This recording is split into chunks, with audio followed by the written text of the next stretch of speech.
Yo, what is going on, guys? My name is Theo V, and I am your host for the Can't Make This Up channel. Now, today we're going to be looking at a woman named the Dating Decoder. One of the millions of dating coaches out there in the TikTok space that capitalize on all of the lonely women who have hit the wall and give them words of affirmation, because women cannot take accountability for their life. So they'll go out there and pay for somebody to just affirm what, their belief is. And I mean, yeah, let's just get right into it. Like and subscribe. We're up and coming, and we're giving you content that nobody else has covered on any other channels. All right. So if you want to be the first to see all this stuff, if you want to be the first to see all the ridiculousness, then go ahead and hit that subscribe button. But without further ado, let's hit this video. The biggest need of a fearful avoidant inside a romantic relationship. I'm Dr. Sarah Hensley. I'm a specialized social psychologist who's been studying the science of attachment and attraction inside romantic relationships for over 15 years. And this is another edition of Carline Relationship Advice. So fearful avoidants are individuals who had some degree of childhood trauma, usually in key attachment years between 0 to 5 years old or somewhere in childhood, where it caused them to lose trust in one or more of their caregivers. So the most common risk factors I see are some little t traumas, like parents that fought all the time, or maybe a divorce that was handled poorly, to big T traumas, like I had an alcoholic parent, or a parent that abused drugs, or a parent with a mental illness, or there was abuse in my household. For me, as a former fearful avoidant, Baggage. I had a dad who was bipolar and who was very emotionally unpredictable. So if you lose trust in one of your caregivers as a child, you go, okay, well, if I can't trust my own parent who's supposed to show up for me and love me sort of unconditionally, who could I ever trust? So the wound that drives the ship for the fearful avoidant inside of their relationships is that of betrayal. And when people hear that, they automatically go, oh, they're jealous people. They think that they're going to be cheated on all the time. That's not necessarily true. Betrayal to them is like not loving me correctly. Like, you can't show up for me in a way that feels good to me. That's betrayal. And so that's... If you guys noticed in the last video, what I touched on was how a lot of women cannot have things go anywhere else except their way, and we'll touch more on that on this video as well. Really, really broad, and that's why fearful avoidants often feel betrayed inside of their relationships when their partner hurts them, even unintentionally. Therefore, their biggest need inside of relationships is to be able to deeply trust their partner. Now, what is trust to the fearful avoidant? This is important. Fearful avoidants feel like they can trust you when, 1, you are consistent and reliable, and 2, you see, hear, and understand them on a very deep level. Like, you know them deeply and intimately. And they will feel this way consistently if you are able to sit with their difficult emotions when they express them and not get defensive and not blame shift and not get upset or not shut down and stonewall. You are able to say, I hear you, I understand you, and I'm here for you, and I love you, and I want you to feel better.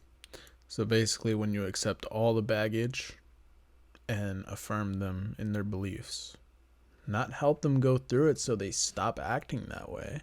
No, you have to affirm all of their beliefs. Yep. Why does this equate trust? You really need to think about this. Would you trust somebody that you just met off the street that you didn't know deeply? Would you trust them with your body? Would you trust them with your deepest secrets? Would you trust them to follow through and come through for you in your time of need? No, you don't know anything about them. So now the nuance here is that, so how come a lot of women that can be labeled fearful avoidant get into hookup culture and fall into the trap of, jumping from man to man, hopefully, and an argument could be made that, like, oh, they don't want to feel that betrayal, they don't want to. But the argument here is that, oh, they can't trust somebody with their body, they can't trust somebody on the street. That's exactly what happened, though. That's exactly what probably happened in their lifetime. And we all want to say like not all women, and trust me, I want to believe it's not all women too. But unfortunately, we live in a society where it's more common now than it ever was. Because, I mean, things are just too safe nowadays. So if you are not making the effort to see, hear, and understand your fearful avoidant partner, they are going to say, you don't know me. You don't know me, and I don't know you very well, so I can't trust you. Yeah, if you're not making the effort to understand everything that your partner is saying and also affirming them while shutting down your own emotions, not portraying any emotion of yours that, upon hearing about their trauma and their, the things, the trials and tribulations that they've gone through, you know, you just can't expect them to want to trust you anymore because, well, I mean, you showed your emotions, you showed your, disagreements, you showed that you don't agree with all the actions that they decide to take in the future, which, hey man, it's a one-sided relationship. It's all it is. It's breeding a one-sided relationship. It's breeding a relationship that like, oh, you're the damsel in distress. Oh yes, baby, I'll do everything you say because you're emotional. You've gone through trauma. Yeah. You don't take my deep feelings, my deep intimacy, my deep emotional expression, and my physical expression of love and cherish that. Okay? You use it and you abuse it, meaning that you take from me what you want, and then whenever I have something that I need to express, you don't make it a safe place to do so. You get defensive, you blame shift, or you shut down, or you get reactive, or whatever. I'm pausing a little bit here because it feels like she's projecting because now she's talking in like a first person manner where like she's the one trying to portray, and I mean like she said, this could be part of her trauma, like, but apparently she's been studying dating for over 10 years, but totally not projection here. You don't lean into me with understanding and say, hey, I hear you, I see you, I can understand and imagine that pain that you're going through. If you can do that, your fearful avoidant partner will feel like that they can trust you. Another way you may be violating trust with your fearful avoidant partner is when they bring up a complaint and then you say, okay, I'll fix that. And then you do it again and again and again. So often this happens when we have a fearful avoidant paired with a dismissive avoidant. The fearful avoidant will often express, like, you're not hearing me, seeing me, understanding me, prioritizing me, meeting my emotional needs. And they might appease and please and say, okay, yeah, I'll work on it. And then they don't change. And so the fearful avoidant is like, you say you're going to change and you don't change. See, the fearful avoidant is relying on the outcome of the person to change, when in reality you can't really change a person. You'd have to just leave. If you have a certain standard for a person and they don't adhere to that the first or the third or the second or the third time, then what are you still doing in that relationship? What, because you love them? Like, if you love them, you're going to let them go off to somebody else that actually accepts them for who they are. That's not love. It's not love if you're trying to change a person. Like, it's so dumb. It's like I said, it's the common theme of trying to mix these words up so that you can get the outcome that you want, when in reality, it's just narcissism. That's all it is. It's breeding narcissism. It's not healthy for any woman to think in this sort of way, because we all go through our trauma. How many guys have gone through the same exact trauma of a divorce and cheating in their family and infidelity? Just it's so common nowadays that we can't just act like we're the only persons that, like, you as a woman, you're the only person that goes through it. So Therefore, how could I ever trust you?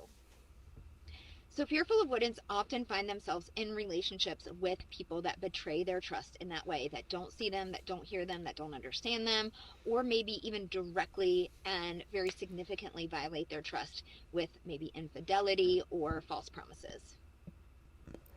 excuse me. And it's self-fulfilling prophecy, reinforcing that wound that nobody will ever be able to show up for them, and they certainly can't trust anyone.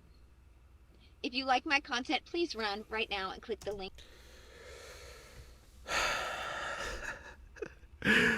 So you notice how all she did was is label exactly what the other person should be doing, and not a single thing, not a single bit about what the fearful avoidant person should be doing, which is getting rid of their predisposed notion of what a relationship should be like, aka constantly accepting a person for who they are, constantly, looking for validation, seeking for the, oh yeah, you have every right to be upset, babe. Like, you can stay at home all day and do absolutely nothing because you have trauma. You like that's not how a functioning society works, and it's not how any functioning society is going to work.